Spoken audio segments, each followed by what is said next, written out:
Kozhikode medical college ICU പീഡന കേസിൽ അതിജീവിതയുടെ മൊഴി ഇന്ന് വീണ്ടും രേഖപ്പെടുത്തും. SCP ആണ് മൊഴി രേഖപ്പെടുത്തുക. ഡോക്ടർ പ്രീതിയുടെ റിപ്പോർട്ടിനെതിരായ പരാതിയിലാണ് മൊഴി രേഖപ്പെടുത്തുക. ഇവരുമായി ദിഷ്ന ചേരുകയാണ്. ദിഷ്ന, കഴിഞ്ഞ കുറേ ദിവസമായി അനിശ്ചിതകാല സമരത്തിലായിരുന്നു ഈ ഒരു അതിജീവിത. ഡോക്ടർ പ്രീതി രേഖപ്പെടുത്തിയ ആ ഒരു മൊഴിയിൽ വൈരുദ്ധ്യമുണ്ട്. തൻ്റെ വാദഗതികൾ കേൾക്കാതെയുള്ള ഒരു ഏകപക്ഷീയമായ നിലപാടായിരുന്നു എന്ന വിമർശനമാണ് അവർ മുന്നോട്ട് വെച്ചത്.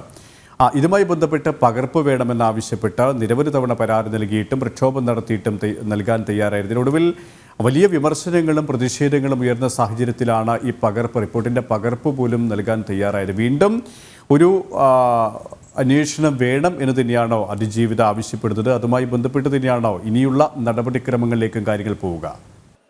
കെ പി സൂചിപ്പിച്ചതുപോലെ തന്നെ കോഴിക്കോട് മെഡിക്കൽ കോളേജ് ICU പീഡന കേസിലെ അതിജീവിതയുടെ നിയമ പോരാട്ടമൊക്കെ തന്നെയും നമ്മൾ ഏറെ ചർച്ച ചെയ്ത ഒരു സംഭവമായിരുന്നു. കഴിഞ്ഞ കുറച്ചു ദിവസങ്ങളായി അവർ മൊഴിപ്പകർപ്പിനു വേണ്ടി കമ്മീഷണർ ഓഫീസിന് മുന്നിൽ കുത്തിയിരിപ്പ് സമരം നടത്തിയിരുന്ന ഒരു സാഹചര്യം ഉണ്ടായിരുന്നു. അതും അനിശ്ചിതകാല കുത്തിയിരിപ്പ് സമരമായിരുന്നു. അവർ പറഞ്ഞിരുന്നത് തന്റെ അന്വേഷണവുമായി ബന്ധപ്പെട്ട റിപ്പോർട്ടിന്റെ കോപ്പി പകർപ്പ് അവർക്ക് ലഭ്യമാകണമെന്നൊരു കാര്യമാണ് അതിജീവിത വ്യക്തമാക്കിയിരുന്നത്. ഇതിനു വേണ്ടി അവർ നിരവധി തവണ കമ്മീഷണർ ഓഫീസിന് മുന്നിൽ കയറി ഇറങ്ങിയിരുന്നു. എന്നിട്ടൊന്നും തന്നെ അവർക്ക് ആ മൊഴിപ്പകർപ്പ് കൊടുക്കുവാൻ വേണ്ടി പോലീസ് മേധാവികൾ തയ്യാറായിരുന്നില്ല. തുടർന്നാണ് അവർ ഇത്തരത്തിലൊരു അനിശ്ചിതകാല സമരത്തിലേക്ക് എത്തിയത്. തുടർന്ന് കമ്മീഷണർ ഓഫീസിന് മുന്നിൽ കുത്തിയിരിപ്പ് സമരം അടക്കമുള്ള അനിശ്ചിതകാല പരിപാടികളുമായി അവർ മുന്നോട്ട് പോയിരുന്നു. ഈ ഒരു സാഹചര്യത്തിലാണ് കഴിഞ്ഞ ദിവസം അവർക്ക് ഈ റിപ്പോർട്ടുമായി ബന്ധപ്പെട്ട മൊഴിപ്പകർപ്പ് നൽകിയത്. ഈ റിപ്പോർട്ടിൽ പുനരന്വേഷണം വേണമെന്നൊരു ആവശ്യം അതിജീവിത അതിനുശേഷം വ്യക്തമാക്കി രംഗത്ത് വന്നിരുന്നു. മാത്രമല്ല, ഇതിൽ അവർ പ്രധാനമായും ആരോപിക്കുന്നത് ഈ ICU പീഡനം നടക്കുന്ന സമയത്ത് അവിടെ ഡ്യൂട്ടിയിലുണ്ടായിരുന്ന ഡോക്ടർ KV പ്രീതി തനിക്ക് എതിരെയാണ് താൻ നൽകിയ മൊഴിയല്ല അവർ അതിൽ രേഖപ്പെടുത്തിയിരിക്കുന്നത് എന്നൊരു കാര്യമാണ് പ്രധാനമായും അതിജീവിത ആരോപിക്കുന്നത്. ഈ സംഭവവുമായി ഈ കേസുമായി ബന്ധപ്പെട്ട് പുനരന്വേഷണം വേണം.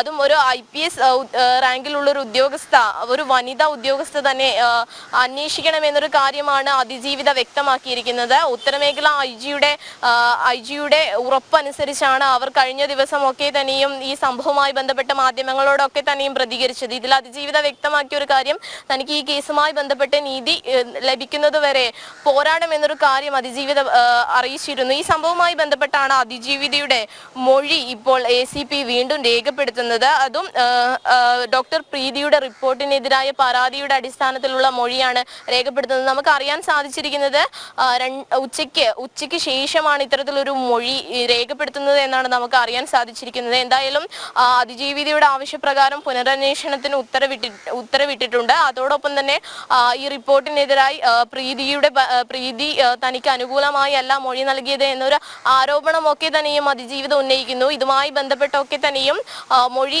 രേഖപ്പെടുത്തുകയാണ്. അതും ഇന്ന് ഉച്ചയ്ക്ക് ശേഷമാണ് ACP മൊഴി രേഖപ്പെടുത്തുന്നത് എന്നൊരു വിവരമാണ് നമുക്ക് അറിയാൻ സാധിച്ചിട്ടുള്ളത്. പല തവണ അതിജീവിത ഇത്തരത്തിൽ തന്റെ കേസുമായി ബന്ധപ്പെട്ട് നീതിപൂർവമായ നടപടികളല്ല ഉണ്ടാവുന്നത് എന്ന് ആരോപിച്ച് മാധ്യമങ്ങളിലൂടെ ഒക്കെ തന്നെയും രംഗത്ത് വന്നിരുന്ന ഒരു സാഹചര്യം ഉണ്ടായിരുന്നു. KP ഈ സംഭവവുമായി ബന്ധപ്പെട്ട് ഈ പീഡനത്തിനിരയായ കാര്യങ്ങളൊക്കെ തന്നെയും അവർ വളരെ വ്യക്തമായി തന്നെ ഡോക്ടർ KV പ്രീതിയോട് വ്യക്തമാക്കിയിരുന്നു. എന്നാൽ KV പ്രീതി മൊഴി നൽകിയിരിക്കുന്നത് തനിക്കെതിരായി എന്നാണ് അതിജീവിതയുടെ പ്രധാനമായ ആരോപണം. ഈ സംഭവവുമായി ബന്ധപ്പെട്ടാണ് ഇപ്പോൾ അതിജീവിതയുടെ മൊഴി വീണ്ടും രേഖപ്പെടുത്തുന്നത്. KP